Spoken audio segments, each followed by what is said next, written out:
As a group, occupational therapists are creative, hardworking, and dedicated to serving our clients. After all, that's why many of us go into the profession, to help people. Help them improve their function to achieve the best quality of life possible. Yet, one of the most important things we can do to help our clients and help our profession is often overlooked.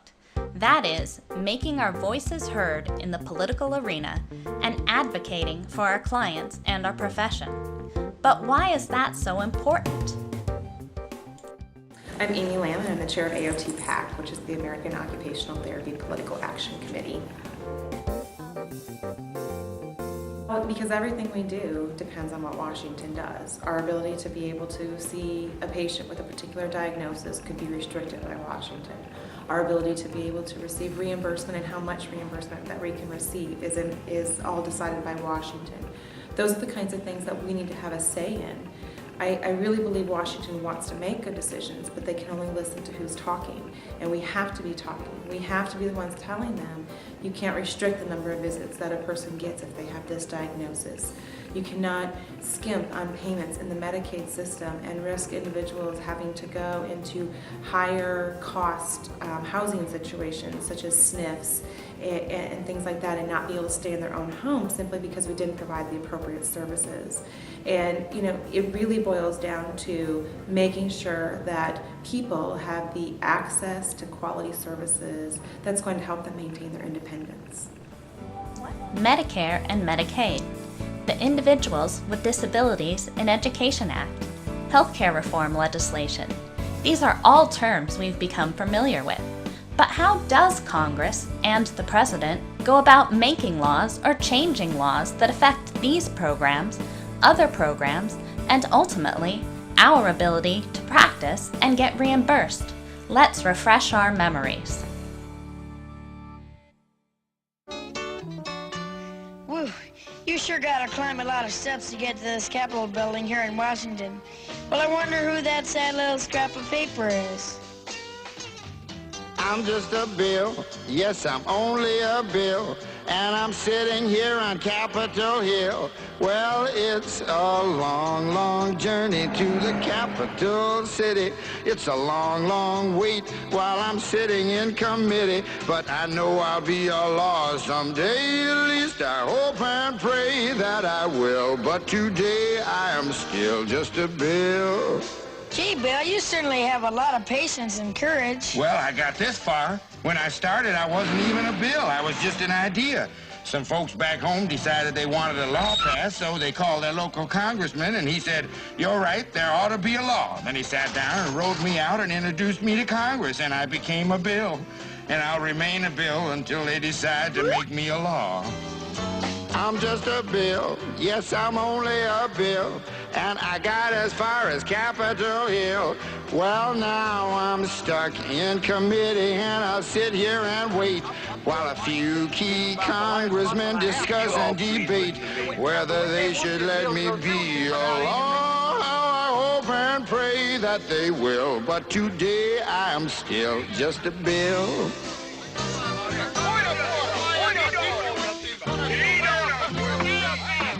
Listen to those congressmen arguing. Is all that discussion and debate about you? Yeah, I'm one of the lucky ones. Most bills never even get this far. I hope they decide to report on me favorably, otherwise I may die. Die? Yeah, die in committee. Oh, but it looks like I'm going to live. Now I go to the House of Representatives and they vote on me. If they vote yes, what happens? Then I go to the Senate and the whole thing starts all over again. Oh, no. Oh, yes. I'm just a bill. Yes, I'm only a bill. And if they vote for me on Capitol Hill, well, then I'm off to the White House where I'll wait in a line with a lot of other bills for the president to sign. And if he signs me, then I'll be a law. I hope and pray that he will. But today I am still just a bill.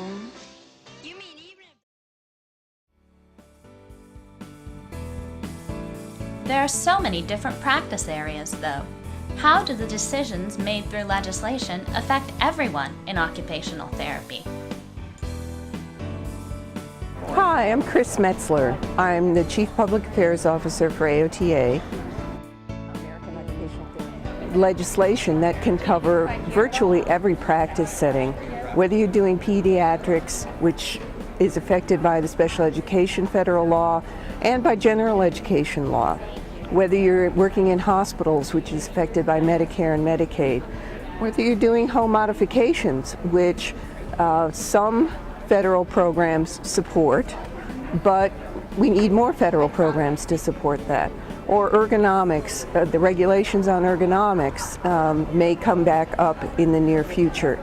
And that would promote the use of OT to help address those ergonomic problems. So no matter what practice setting you're in, mental health, that's another one that is affected by the definition in federal law. So no matter what practice setting you're in, you're affected in some way by federal law. With all the tasks involved in being a successful student, also participating and advocating for your future profession may seem like just another task to do, maybe one that a person can start once he or she graduates. In fact, we begin to build our future habits as practitioners while we are students. Here are some reasons current students believe it is important to be involved in advocacy now. I really feel like the experience of learning how to talk, learning how to communicate, learning how to build those relationships, and getting someone else to understand OT, getting someone else to get what my role is and how I may be able to help them or one of their family members in the future, getting through to someone like that, and especially if it's going to get them to advocate for my profession later on, I think is really rewarding. Because I know how important occupation is to people's lives, and I know how much our profession can help our clients. So I want to have a job to be able to do that, and I know AOTPAC can help us do that. People need to have active voices in what's going on in their communities and at the local and state and national levels, not just waiting to see what's going to happen. They need to be a part of what's going to happen and understand that our representatives are there to work for us. They're our employees. We put them there to be our voices. Being a member is a way to get your profession to be the best that it can be before you enter the profession. So as a student, starting to have your part in the advancement of the profession. Really, when it boils down to it, if you're not involved now, and if you don't understand the importance of AOTPAC and donating and lobbying, all of that, if none of that was there, you don't have a purpose. So for me, that's why it's important to get motivated now, because if you don't get motivated now, it's a lot harder to find that motivation once you're in the daily grind of, not that students don't have that, go, barely a minute to relax, but it's just going to be a different version of it once we're out there practicing. Personally, I just love my profession so much that I feel like I'd be giving the profession a disservice by me not being politically involved. As you have heard, it is important for occupational therapists to have their voices heard in the political arena, and an ideal and rewarding time to begin advocating for occupational therapy is while you are a student. Here are 3 ways you can begin to explore occupational therapy advocacy. The American Occupational Therapy Association's Legislative Action Center, legislative days on a state or national level, and the American Occupational Therapy Political Action Committee's Student Challenge. One of the easiest ways to get involved and find out what's happening on a national level is through visiting the American Occupational Therapy Association's Legislative Action Center. Load AOTA's homepage and then find the button in the lower right that says Legislative Action Center. Clicking on this will bring up a new page with the Legislative Action Center. There's a lot of great information, but a good place to get started is over on the right side. Here, when you enter your zip code, you can learn who represents you in Congress. Scrolling down the page, you'll see the Current Issues section. This section lists current congressional information and legislation that affects occupational therapy practice. Besides some of the issues, you may see a button that says Take Action. Clicking on that button will take you to a page where you can contact your congressperson about that issue. Since you've already looked up your congressional representatives, the email you write is automatically sent to your representative. You can select Form Letter or write your own letter, then hit Go, and your message will be on its way to your representative. It's that easy. An opportunity to personally get to know your representatives is through legislative days, either on a state or national level. Every year, state occupational therapy associations and the National Association give students and therapists an opportunity to come together at the state capitol or in Washington, D.C., receive hands-on training in talking about occupational therapy with representatives, and then head out in groups to meet with their representatives. I know Chris and I went to Lobby Day, I believe is what Ohio calls it, and we went in with somebody who was experienced, so we really didn't have to say anything. We were just kind of there for moral support, and then if something came up, we could mention it. And so we may have been nervous going in, but once you get there, you're just like, oh, you're in there for 5 minutes with the congressman or senator, because they don't have more time than that anyways. And just you being there is important. It's not that big of a deal. They're just people like all of us, and it's like anything else. We need to help them understand. So it's almost like, in a way, they are clients as well for occupational therapy, because they don't have the education that we do in terms of occupational therapy. So they need to be educated like we would be educating the family of someone with a TBI who's going home and going to care for this person. So they are helping us care for our profession. So we need to educate them. For information about legislative days in your state, contact your state occupational therapy association or talk to one of your professors. For information about the National Legislative Day, visit AOTA's Legislative Action Center. Another opportunity to get involved, exclusively available to students, is through the American Occupational Therapy Political Action Committee, AOTPAC, and the Student Challenge. But first, let's find out about AOTPAC and its purpose. Our primary purpose is to raise funds and distribute them to individuals who are likely to advance occupational therapy's interests. AOTPAC works to further the legislative aims of AOTA, complements AOTA's public policy agenda, and supports lobbying efforts on behalf of occupational therapy. My name is Ralph Cole, and I'm a legislative representative for the American Occupational Therapy Association. Essentially, it is being the voice of the profession on Capitol Hill, making sure that you're identifying pertinent legislative initiatives, regulations, and ensuring that the association, the profession, their interests are protected and advanced when possible. The biggest thing that the donations for PAC do is it gives us access. It gives us face time. It provides you with the opportunity to directly speak to the senator or member of Congress.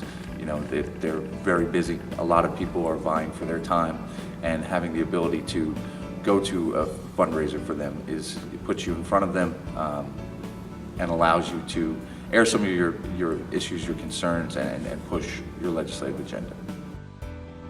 The AOTPAC Student Challenge is a way to raise awareness of political action in your entire OT or OTA school community and get involved in a fun way as a group. The AOTPAC Student Challenge actually started in 2003 when the University of New Mexico issued a challenge in OT practice to all other schools to raise funds and donate funds to AOTPAC. And people have done it in a lot of very fun and exciting, just different ways. There's actually some resources on AOTA's website under student and advocacy that you can find some information on how to participate in the student challenge, what sorts of things to do. But you know, just recently at the last AOTA conference, I've had 4 schools come and hand me a check, and it's so much fun to have my picture taken with those students from that school and hear about how they raise those funds and see how excited they are, and to get them all of the resources that they have that they can learn more about political action, and it just really gives them an avenue to start getting involved. And there's no better way than to start learning at that level and to give you the ability to, you know, exert your voice, do service, start to get involved in your profession at a different level, and have fun. I mean, places, they have done some really amazing and fun things in terms of trying to fundraise for AOTPAC, and no contribution is too small. You know, some schools have banded together and, you know, done a student challenge and raised $100, and others have raised $2,000. And I value each one of those checks equally. The size of the check does not matter to me. It's truly the fact that the students are just getting involved and participating, because that is our next generation of leaders.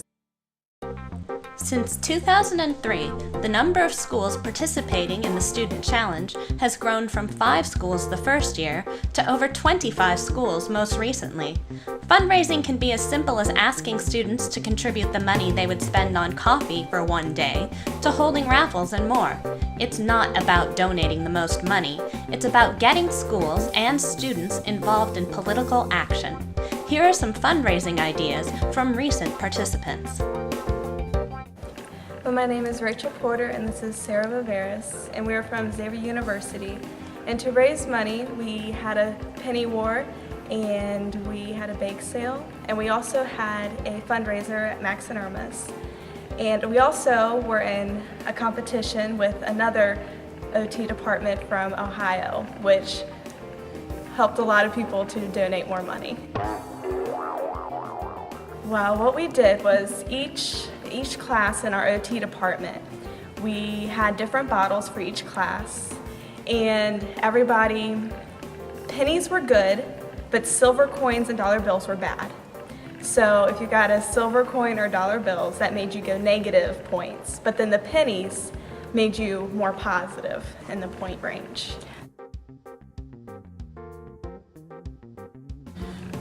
What we typically do is a silent auction.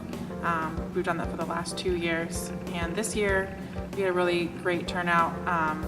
It was really exciting. The professors came to us and said, we want to be more involved this year. And it wasn't in just like, you know, the vendor fair that we put on to raise money for conference, but they wanted to be involved in the auction. So we kind of came up with an idea that they could be involved. So aside from people donating, you know, goods or things they've made, or packages or things they could get from the community, we also had the faculty devoted their time. So they donated their time in fun ways. So one professor, the head of our department, offered karaoke at his house for 5 students. We had tea party at Dr. Lohman's house, and we had a hike with Dr. Jensen, art classes, or even one of our professors gave an extra hour of myofascial class. To find out more about AOTPAC, how to participate in the AOTPAC Student Challenge, or to get more ideas for fundraising, go to the AOTA website and click the tab that says Students. From there, click the link that says Student Advocacy. On this page, you'll find more information on AOTPAC and on legislative days. Clicking on AOTPAC Student Challenge will take you to a page where you can learn more about the Student Challenge and get ideas for fundraising. The important thing to know is that participation in political activities, your participation, is vital to the health of occupational therapy. what our current statistics show is somewhere between 15 to 20% of our current membership is participating in some way, shape, or form. Some of them that's monetary, some of them that is, you know, with time and talent instead of dollars, and some of them it's a combination of all. But that number needs to increase because more and more people need to understand the impact that it has. And I see that happening. I see that happening amongst our students and our younger generation.